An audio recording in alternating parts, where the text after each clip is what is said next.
Hey everyone, welcome back. It's a FOMO app update stuck on waiting or not even showing up in the App Store. Here's how to force it through. First, open the App Store and tap on your profile picture at the top right corner. Then, pull down on the screen to force a fresh refresh of available updates. Then, look for the FOMO app in the list of apps and tap update if update is available.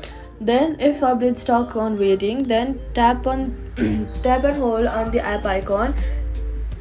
Tap pause download, then tap it again to resume the download to restart it. If it keeps failing, go to your settings, then go to general, then go to iPhone storage. After that, confirm you have at least 1 to 2 gigabytes of free space.